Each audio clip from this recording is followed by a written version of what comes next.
According to educationdata.org, the average student loan debt in America is nearly $40,000. Student loan debt is a $1.5 trillion financial crisis in America. Many say the burden of student debt is preventing them from doing just that, from becoming first-time homebuyers. The explosion of student debt was a crisis before the pandemic, but during, it became an emergency.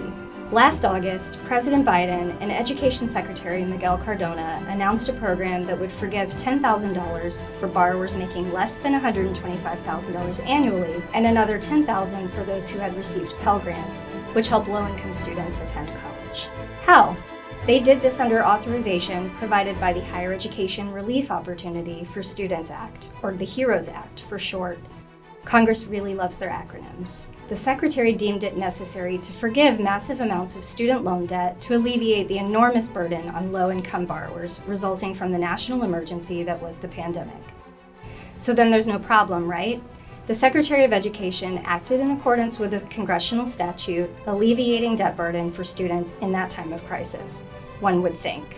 But then on June 30th, 2023, the Supreme Court issued their ruling in Biden versus Nebraska, striking down that student loan forgiveness plan. The Supreme Court struck down President Biden's plan to cancel up to $20,000 in student loan debt for millions of Americans. Today's decision has closed one path. Now we're going to pursue another. I'm never going to stop fighting for you.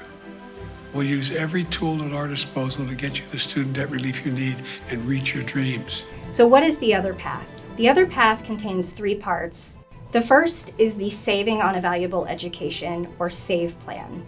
Man, they really do love their acronyms. The SAVE plan is already live, and it is the most affordable student loan repayment plan ever offered by the federal government. Borrowers who make less than $15 an hour, or about $33,000 a year, will not be required to make payments, and most borrowers will save about $1,000 per year on their student loan payments. Enrolling is easy. It takes less than 10 minutes. As long as you pay what you owe under this plan, you'll no longer see your loan balance grow because of unpaid interest. Finally, SAVE also provides forgiveness to borrowers whose original principal balances were $12,000 or less after 10 years of payments. Borrowers who were already on the repay plan will be automatically enrolled in the SAVE plan and see their payments automatically adjusted with no action on their part. The second component is a little bit more complicated, but I want you to stick with me. The new route to canceling student debt will now go through the Higher Education Act of 1965, as opposed to the original HEROES Act plan. This new path is legally sound. It's going to take longer, but in my view, it's the best path that remains to providing for as many borrowers as possible with debt relief.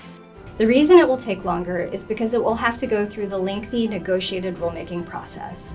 This is where the department negotiates internally with public input on new rules. The Department of Education selected negotiators from various affected stakeholder groups last month, and this week they kicked off the negotiations to develop regulations around how student debt relief will be implemented in the future. Meanwhile, federal student loan borrowers are receiving their first bills in more than 3 years. To soften the blow, the Biden administration created an on-ramp to repayment, providing a 12-month window wherein missed payments will not be placed in default, be referred to credit agencies, nor be considered delinquent. After setbacks in the court, the Biden administration is devising new strategies to alleviate financial burden for millions of borrowers. I've said it before and I'll say it again. As long as I'm president, my administration will never stop fighting to deliver relief to borrowers and bring the promise of college to more Americans. And that's a commitment. To sign up for the SAVE plan, go to studentaid.gov/save or follow the link below.